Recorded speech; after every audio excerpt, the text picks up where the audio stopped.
আমন্ত্রণ সবাইকে corona helpline অনুষ্ঠানের সঙ্গে আছি আমি হাবিব আফরোজ। দর্শক, দেশে করোনার ঊর্ধ্বমুখী সংক্রমণ হঠাৎ ভীতিকর আকার ধারণ করেছে। সংক্রমণ তীব্র আকারে ছড়িয়ে পড়েছে রাজধানীর বাইরের এলাকাগুলোতে। পরিস্থিতি সামাল দিতে রাজধানীর পাশে 4টি জেলা সহ মোট 7টি জেলায় দেওয়া হয়েছে লকডাউন। বন্ধ থাকছে ঢাকা থেকে দূরপাল্লার গণপরিবহন ব্যবস্থাও। লকডাউন সত্ত্বেও সীমান্তবর্তী এলাকাগুলোতে কমছে না সংক্রমণের হার বেড়ে দাঁড়িয়েছে প্রায় 20-এর ঘরে। পরিস্থিতি বিবেচনায় গোটা দেশ করোনার ডেল্টা ভেরিয়েন্ট সংক্রমণের ভয়াবহ পরিস্থিতি পার করছে বলে শঙ্কা প্রকাশ করছেন বিশেষজ্ঞরা। এমন পরিস্থিতিতে বিভিন্ন রোগের চিকিৎসা পরামর্শ আপনাদের সামনে তুলে ধরতেই আমাদের বিশেষ আয়োজন করোনা হেল্পলাইন। করোনা সংক্রমণ প্রতিরোধের উপায়, ভ্যাকসিন প্রসঙ্গ সহ আপনাদেরকে স্বাস্থ্য বিষয়ক বিভিন্ন জটিলতার পরামর্শ দেওয়ার জন্য আজ আমাদের সঙ্গে উপস্থিত রয়েছেন বঙ্গবন্ধু শেখ মুজিব মেডিকেল বিশ্ববিদ্যালয়ের রেসপিরেটরি মেডিসিন বিভাগের সহযোগী অধ্যাপক ডাক্তার শামীম আহমেদ। স্যার, আপনাকে আমন্ত্রণ জানাচ্ছি আমাদের আজকের আলোচনায়। সেই সঙ্গে ধন্যবাদ জানাচ্ছি সংযুক্ত হওয়ার জন্য। ধন্যবাদ আপনাকে এবং সেই সাথে দর্শক মণ্ডলী আপনারা যে দেখছেন আপনাদের সবাইকে ধন্যবাদ।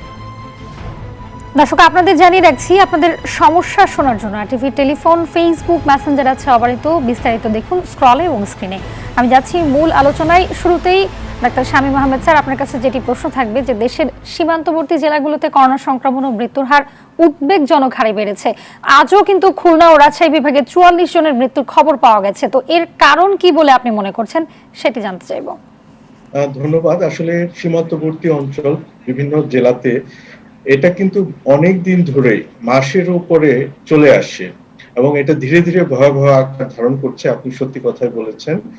এবং ওখানে যে লকডাউনটা হচ্ছে, প্রায়শ পত্রিকাতে আসছে যে এই লকডাউনটা কিন্তু যেটা আমরা পারফেক্ট একটা সিচুয়েশন চিন্তা করি সেরকম হচ্ছে না, ঢিলে ঢালা ভাবে হচ্ছে। আর সীমান্তবর্তী মানুষের মধ্যেও দেখা যাচ্ছে যে তাদের মধ্যে এখন পর্যন্ত যে ভয়াবহতা সেটা সম্পর্কে সম্যক জ্ঞান ধারণা একটু কম আছে। ওনারা ভাবছেন যে এটা হয়তো এমনি এমনি চলে যাবে বা যেটা হয় সেরকম। সুতরাং মানুষের অসচেতনতা এবং যে ভ্যারিয়েন্ট চলে এসেছে সেটা হচ্ছে ডেল্টা বা ভারতীয় ভ্যারিয়েন্ট, সেটা আমরা দেখেছি যে কি করতে পারে ভারতের বিভিন্ন স্টেটে, বিশেষ করে দিল্লিতে। সুতরাং এই স্ট্রেইনের ভয়াবহতা, মানুষের উদাসীনতা, লকডাউনের শিথিলতা সবকিছু মিলে, আর এটা কিন্তু একদিনের বিষয় না যে মারা যাচ্ছে, এটা কিন্তু অনেক দিন ধরে ধীরে ধীরে চলে আসছে এবং এই আজকের এই মৃত্যু কিন্তু কয়েক সপ্তাহ ফসল। সুতরাং এখন থেকে ওই অঞ্চলের মানুষের আর একটু সচেতন হতে হবে, আর একটু মনোযোগী হতে হবে, যাতে করে পরিস্থিতি আরো ভয়াবহ দিকে না যায়। এবং এটা কিন্তু সারা দেশে ছড়িয়ে যাচ্ছে। আপনি দেখেন যে ঢাকার আশেপাশের জেলাগুলিতেও চলে এসেছে। সুতরাং কয়েকদিনের মধ্যে হয়তো আমরা যদি সচেতন না হই, তা ঢাকাতেও ব্যাপকভাবে ছড়িয়ে যাওয়ার সম্ভাবনা আছে। সীমান্তবর্তী অঞ্চল, বিভিন্ন জেলা, পেরিফেরি এসবে এখনই আর একটু কঠিন ভাবে লকডাউন পালা, আর একটু সচেতন হয়ে স্বাস্থ্যবিধি মানা, একটু ঘরে থাকা, একটু সময় দেয়া, এটা কিন্তু খুবই জরুরি একটা বিষয়। সীমান্তবর্তী জেলাগুলো ছাড়াও কিন্তু আমরা যেমনটি দেখছিলাম যে গত ঈদে কিন্তু আমাদের ঢাকামুখী মানুষজন বিভিন্ন জেলায় গন্তব্যে পৌঁছেছেন। এবারও কিন্তু সামনে আরো একটি ঈদ আসছে। তো এই ঈদে আমরা দেখবো যে ঢাকা ছাড়বে অনেকে, অনেক জেলায় যাবে। তো এই বিষয়টিকে আসলে পুরো বিষয়টিকে কিভাবে নিরাপত্তার আওতায় আনা যায়, এটি যদি একটু আলোচনা করতেন। আসলে আমরা এমন একটা পজিশনে আছি যে দেখেন কয়েকদিন আগে একটা ঈদ, আমাদের যে অর্থনীতি, এই অর্থনীতি কিন্তু ঈদের উপর অনেকটা অনেকটা নির্ভর করে, কারণ এই সময় প্রচুর পরিমাণে অর্থনৈতিক লেনদেন হয়। আমাদের দেখেন সামনে যে কুরবানির ঈদ, এখানে হাজার হাজার কোটি টাকার গবাদি পশু এখানে আছে এবং এগুলি কিন্তু অনেক মানুষের উপর নির্ভরশীল। জীবন জীবিকা এই দুটার মধ্যে যে ভারসাম্য, সেটা কিন্তু আমাদের মাথায় রাখতে হবে। এটা একটা কথা। আবার এটাও ঠিক যে মানুষের সমাগম হলেই কিন্তু এই ভাইরাসটা দ্রুত গতিতে অনেক জায়গায় ছড়িয়ে যাচ্ছে। সুতরাং আমাদের সামনে এখন থেকে ঈদ নিয়ে প্ল্যান করতে হবে, কিভাবে করে আমাদের যে এই যে বিভিন্ন কুরবানির ব্যাপারটা সেটারও একটা সুরাহা হয়, আবার খুব বেশি মানুষের মেলামেশা যেটা সেটাও যাতে না হয়। দুদিকেই কিন্তু আমাদেরকে মাথায় রাখতে হবে। শুধুমাত্র আমি ভাইরাসের জন্য সব লকডাউন করে দিলাম তাহলে কিন্তু ইকোনমিও এক সময় কলাপস করবে। এবং কিছুদিন আগে যে আমাদের ধান কাটার মৌসুম ছিল, আপনি চিন্তা করেন ওই সময়টা যদি আমরা কাজে না লাগাতে পারতাম তাহলে দেখা যেত যে একসময় আমাদের খাদ্য সংকট দেখা দিয়েছে। সুতরাং আমাদেরকে এখন থেকেই ঈদ নিয়ে ভাবতে হবে এবং বিশেষ করে বেশি মানুষের সমাগম এগুলিকে পরিহার করতে হবে কিভাবে স্মার্ট ওয়েতে আমরা এই গরুর হাট বা গরু ছাগল ভেড়া যাই বলেন এগুলো বিক্রি হয় আবার মানুষও বেশি সচল না হয় সেদিকে আমাদের একটা ভারসাম্য বজায় রাখতে হবে এখনই প্রশাসনকে বসে একটা স্মার্ট ওয়ে বের করতে হবে শেষ সময় পর্যন্ত বসে থাকলে হবে না। জি, আমাদের সঙ্গে একজন দর্শক যুক্ত রয়েছেন ফোন কলে। দর্শক কে বলছেন, কোথা থেকে বলছেন?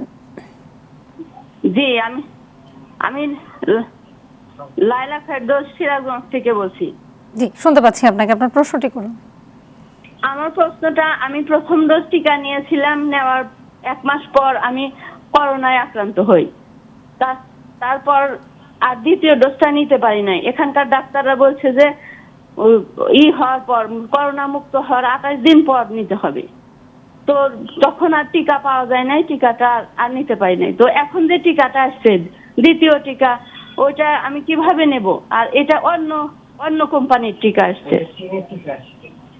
জি, ধন্যবাদ আপনাকে, আপনি সংযুক্ত থাকুন জিজ্ঞাসাবাদের জন্য পরবর্তী। স্যার, না, প্রথম কথা হচ্ছে যে যদি কারো করোনা আক্রান্ত হয় এবং দ্বিতীয় যখন টিকাটা উনি ডোজটা নিবে এটা অনেকটা বুস্টার ডোজের মতো কাজ করবে, আরো ভালো। কিন্তু সমস্যা হলো যে উনি প্রথম যে ডোজটা নিয়েছিলেন সেটা ছিল অ্যাস্ট্রাজেনেকার টিকা, ভারত থেকে যেটা আসতো সিরাম ইনস্টিটিউটের। এখন আমাদের হাতে এই টিকা নাই। তাহলে এখন আমাদের যে টিকাটা আছে এটা হচ্ছে চায়নার সিনোফার্মের টিকা।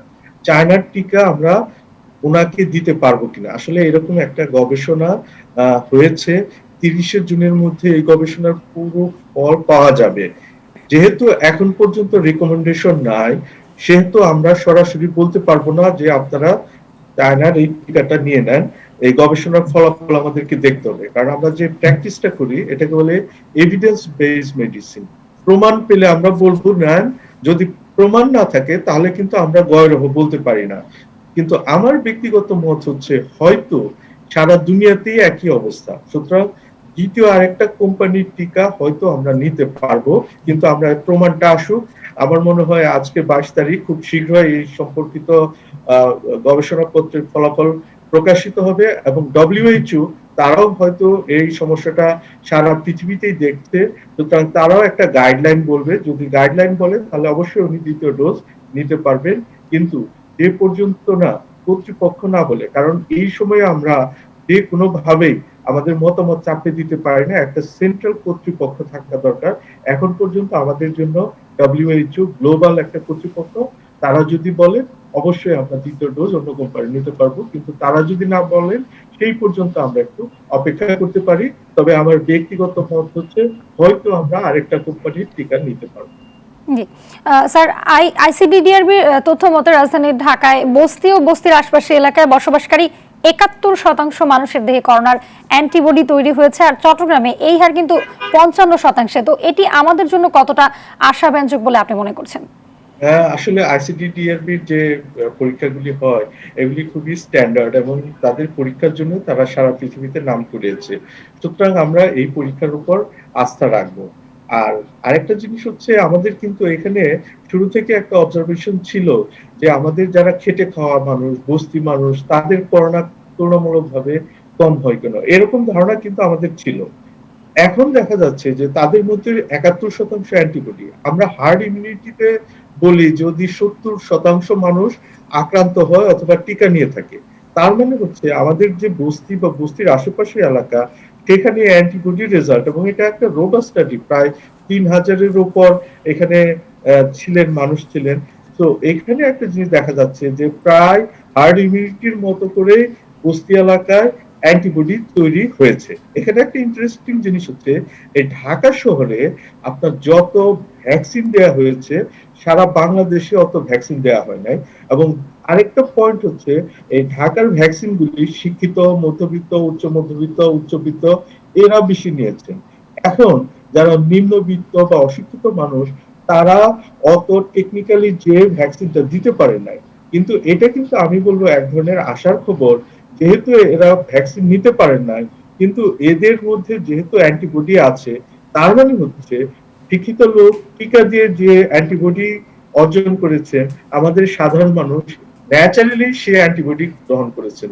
ফলে আমাদের যে ঢাকা শহরের ক্ষেত্রে আমরা দেখব হয়তোবা করোনার যে তৃতীয় ঢেউ আমরা আশঙ্কা করছি, ঢাকাতে সেটা তেমন ভাবে দাঁত বসাতে নাও পারে, ততটা ভয়াবহ নাও হতে পারে। ভবিষ্যতে আমাদের বলে দিবে আসলে কি হবে, কিন্তু আমরা অবশ্যই এই রিপোর্টে আশাবাদী যে অ্যান্টিবডি হয়ে গেছে। আবার একই সাথে আমাদের মাথায় রাখতে হবে যে আমরা কিন্তু যেটাকে বলি আমরা হার্ড ইমিউনিটি ন্যাচারাল, সেটাও কিন্তু হতে দিতে পারি না। আমাদেরকে অবশ্যই টিকা দিতে হবে এবং সবার জন্য টিকার ব্যবস্থা করতে হবে, ধনী গরিব শিক্ষিত অশিক্ষিত সবার জন্য। জি স্যার, বলা হচ্ছে যে একজন মানুষের একাধিকবার করোনা হওয়ার সম্ভাবনা থাকে, তো এই ক্ষেত্রে হার্ড ইমিউনিটি অর্জন কতটা চ্যালেঞ্জের হবে বলে আপনি মনে করছেন? আসলে অবশ্যই একাধিকবার হতে পারে, কিন্তু যেটা ইম্পর্টেন্ট সেটা হচ্ছে যদি কারো প্রথমবার করোনা হয়, দ্বিতীয়বারে যদি হয় অথবা কেউ ভ্যাকসিন না এরপরও যদি করোনা হয়, তাহলে সেটা হবে কি, সেটা মৃদু ধরনের করোনা হবে। সেখানে দেখা যাবে যে ভয়াবহ রোগ হওয়া, হসপিটালে ভর্তি হওয়া, আইসিইউতে নেওয়া অথবা মারা যাওয়া, এই ব্যাপারগুলি খুবই কম ঘটবে। সুতরাং এইটা হচ্ছে আমাদের জন্য আশার আলো। যদি আমরা ভ্যাকসিন দেই অথবা আমাদের অজান্তে যদি কারো করোনা হয়ে যায়, তাহলে দ্বিতীয়বারে যে ভয় থাকে মরে যাওয়ার, হাসপাতালে যাওয়ার বা ভয়াবহ ভাবে ভোগার, সেটা অনেকাংশেই কমে যাবে। এটাই হচ্ছে আমাদের জন্য স্বস্তি। জি স্যার, আমাদেরকে মনিরুল ইসলাম নামে একজন প্রশ্ন করেছেন, করোনায় ডেল্টা ভেরিয়েন্ট কি দ্রুত ফুসফুসে সংক্রমণ সৃষ্টি করে? এই প্রশ্নটি দিব, তার আগে আমরা ছোট একটি বিরতিতে যাচ্ছি। দর্শক, করোনা হেল্পলাইনে নিচ্ছি ছোট বিরতি, ফিরে আসছি 1 মিনিটের মধ্যেই, সঙ্গেই থাকুন।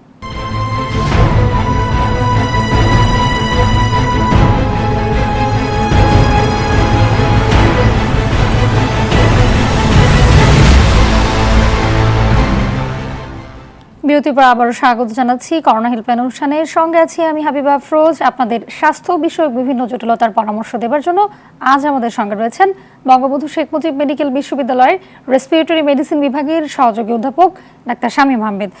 স্যার, বিরতির আগে যেটি বলছিলাম যে মনিরুল ইসলাম নামে একজন প্রশ্ন করেছেন আমাদেরকে যে করোনায় ডেল্টা ভেরিয়েন্টটি কি দ্রুত ফুসফুসে সংক্রমণ সৃষ্টি করে, সেটি জানতে চেয়েছিলেন।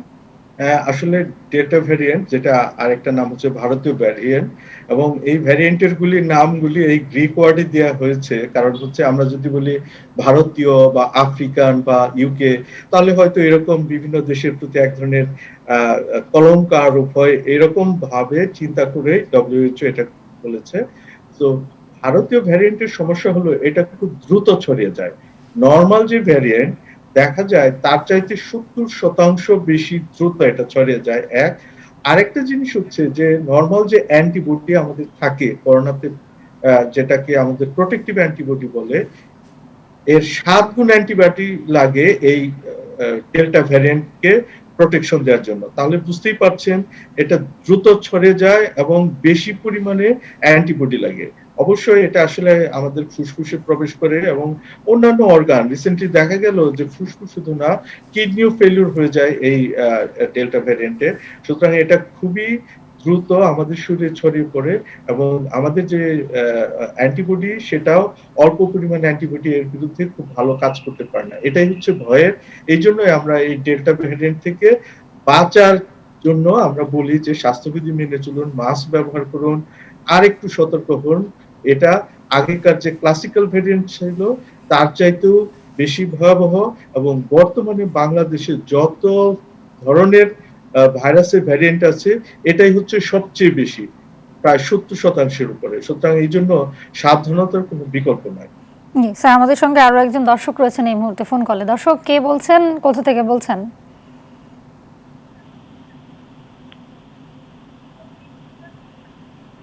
দর্শক শুনতে পাচ্ছেন? জি হ্যাঁ, শুনতে পাচ্ছি। আমার নাম রেজাউল করিম, বয়স 52। আমার গত শনিবার দিন সন্ধ্যা থেকে জ্বর হয়েছে, কিন্তু আমি প্লেন নাপা খেয়ে যাচ্ছি। নাপা খেলে জ্বর এই ছাড়ে আবার আসে। এই অবস্থায় আজকে জ্বর কমেই যাচ্ছে, কিন্তু ঘুরে আবার আসে। হালকা কাশি আছে আর টনসিল আছে।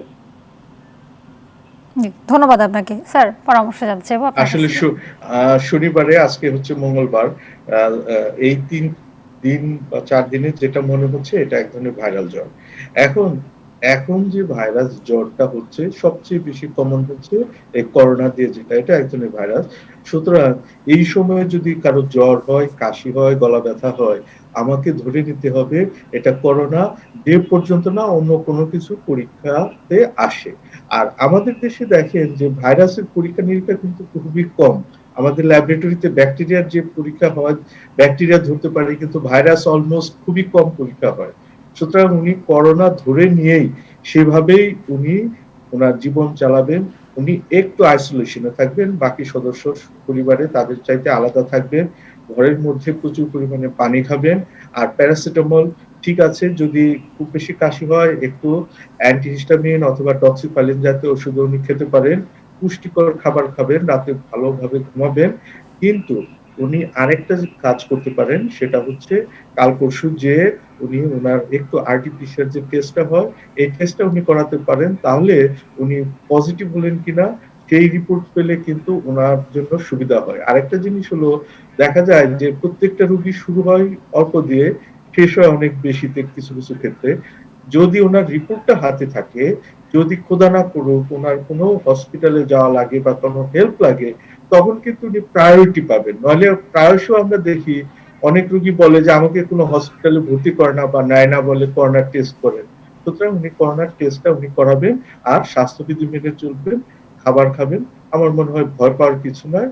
আর যদি উনার কোমরবিডিটি থাকে, ডায়াবেটিস, হাইপারটেনশন, হার্টের সমস্যা, কিডনির সমস্যা, তাহলে কিন্তু উনি এক্সট্রা ঝুঁকিতে থাকবেন। বিশেষ করে ধূমপান উনি করবেন না এবং উনি অতি শীঘ্র ওনার আশেপাশে ওখানে পরীক্ষা তো করাবেনই, উনি যে ডক্টরের সাথে সবসময় যোগাযোগ রাখেন তার সাথে একটু টেলিফোনে যোগাযোগ রাখবেন যেন বিপদে আপদে ওনাকে পরামর্শ দেন।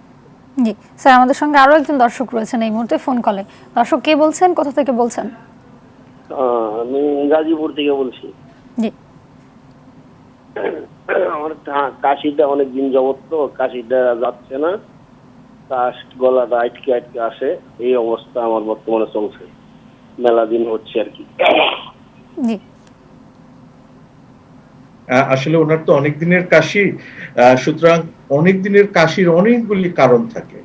আমাদের দেশে অনেকে যারা ধূমপান বেশি করে তাদের কিন্তু এরকম কাশি হয়। আমরা বলি, একটা টার্ম ব্যবহার করি, স্মোকার্স কাফ। এবং এই কাশি থেকে একসময় বছরের পর বছর ধূমপান করলে এক ধরনের রোগ হয়, এটাকে বলে সিওপিডি।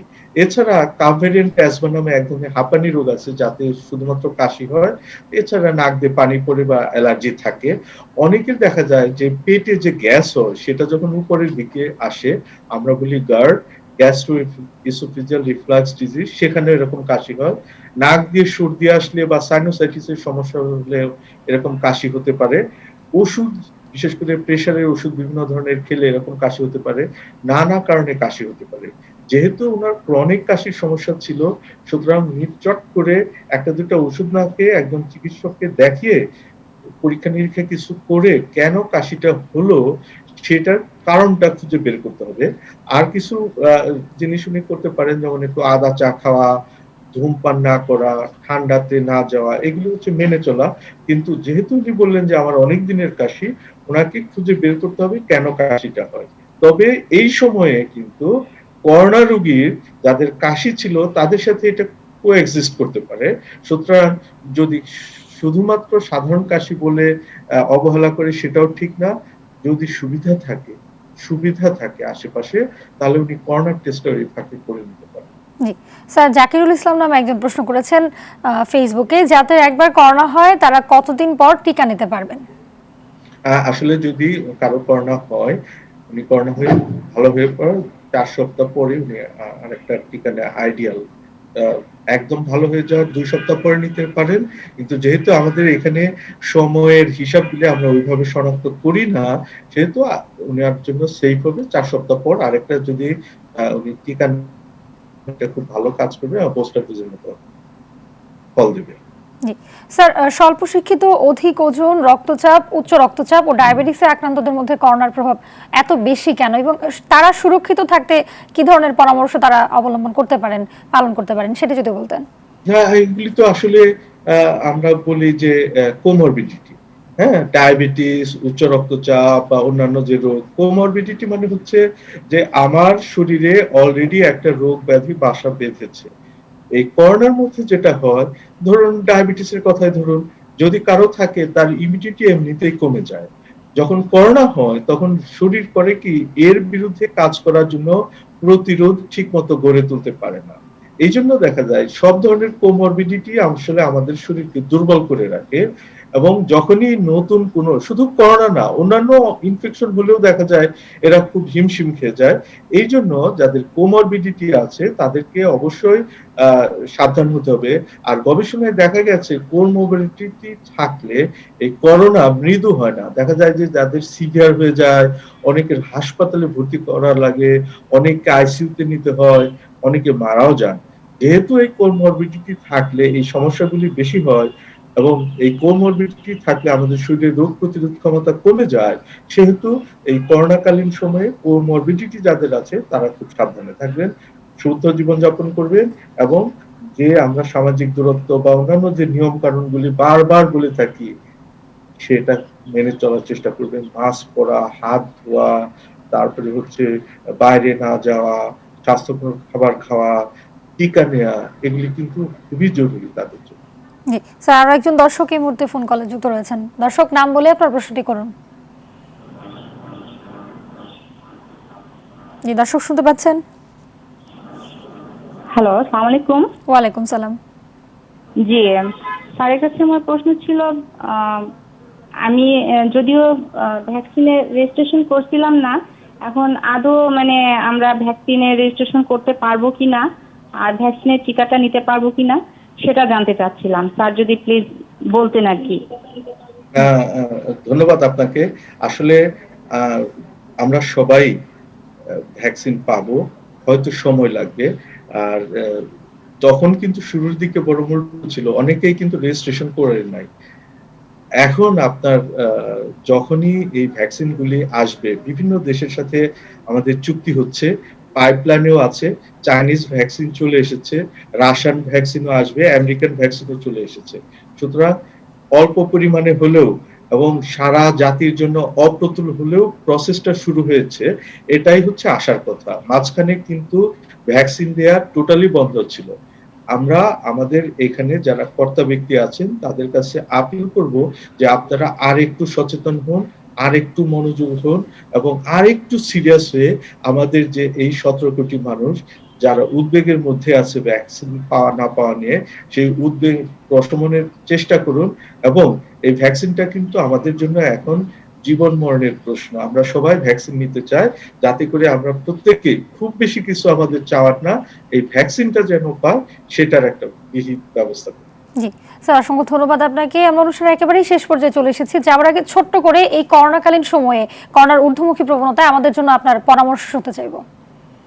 আসলে সেই কথা আমরা বারবার বলি যে এখন আমাদেরকে আর একটু সচেতন হতে হবে। এটা কিন্তু সেই গল্পের বাঘ না যে এসে কি করবে না করবে একটা সন্দেহের মধ্যে আছে। এটা কিন্তু একটা বাস্তব সমস্যা। সীমান্তবর্তী সব জেলাতে শুরু হয়েছে, বাংলাদেশের সব জেলায় আছে, ধীরে ধীরে ঢাকাতেও চলে আসবে। সুতরাং আমরা যে যেখানে আছি বাংলাদেশে, আমরা আর একটু সচেতন হই, আমরা মাস্ক ব্যবহার করি, আমরা বাইরে যে অযথা জটলা না করি, আমরা হ্যান্ড স্যানিটাইজার ব্যবহার করি, আমরা হাত ধুই, আমরা স্বাস্থ্যবিধি মেনে চলি, আমরা আরেকটু সচেতন হয়ে এবার আমরা ভালো থাকতে চাই।